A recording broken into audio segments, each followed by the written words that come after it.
Every energy that you lose, especially if you lose it from the Mooladhara, that energy was actually supposed to be nourishment for all of the other chakras.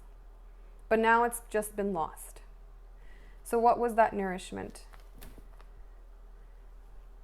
Mooladhara, the chakra, so you actually notice this in people with sex addiction or people that do the act too much, you'll see this in their personality. Mooladhara is a chakra that is needed for stability of the being. It is what stabilizes you. Okay? If you do not have enough pranic shakti at Mooladhara, you'll notice there's instability in your being. You're not a stable person. Okay? Swadhisthana, that energy was supposed to nourish Swadhisthana. Swadhisthana is the chakra for creativity. You know, little kids, they're so creative.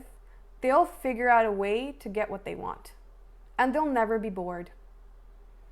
But as we grow older and older, that creativity sucks out. Swadhisthana means now there's dullness there's boredom, there's dullness, there isn't vibrance in the person. Okay?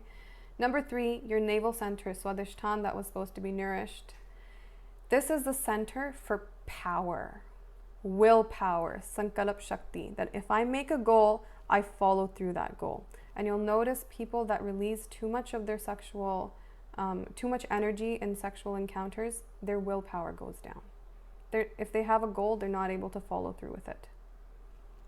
Okay, your Anhat center is the center for love and emotional intelligence, emotional maturity.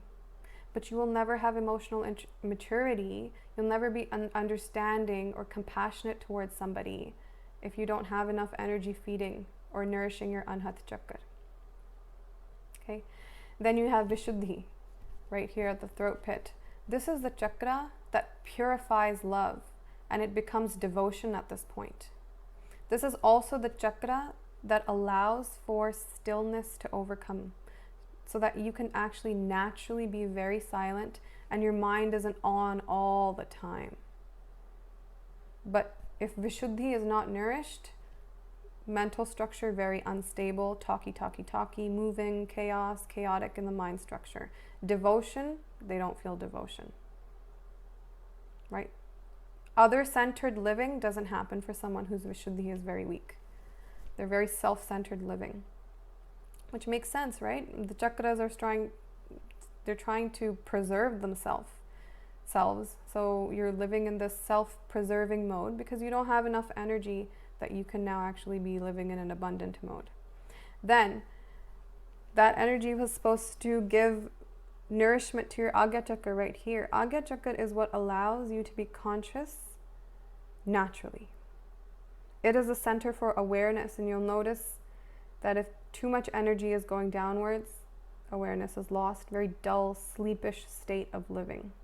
You can tell them the same thing over and over and over again, it doesn't hit them. But for someone whose energy is at Agya, if you tell them one line of Vivek, it hits them, transforms them. Okay? And of course, we're not even going to talk about Sahasrara, because Sahasrara means that you have a lot of energy and now it's going to push through. So nothing is going to push through. If so much of your energy is wasted through your bottom door, you are forever going to live in a very animalistic human state. You're never going to get to Brahma Acharan, to live like God. It's very going to be Insan Acharan, Insanacharya.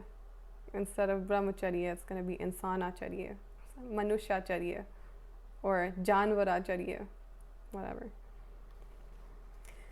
So overall, there isn't very much benefit to this. But remember, I'm talking about someone who has not entered Grihastha yet, or a relationship, and who doesn't plan on entering a relationship. This is specifically for you. Don't worry, Grihasthis. I know there's a bunch of people here like, oh, hold on a second. This is a little too much overwhelming information for me. But think about it. If your energy can be moved up and you hold potential, stability, you can have so much more stability, creativity, willpower. You think of things and they manifest. To have energy at your Nabhi Chakra means you can just think of something and it happens. Okay? Vibrance, love, devotion, natural silence, awareness, freedom, godliness, divinity. These are all benefits of Brahmacharan or Brahmacharya.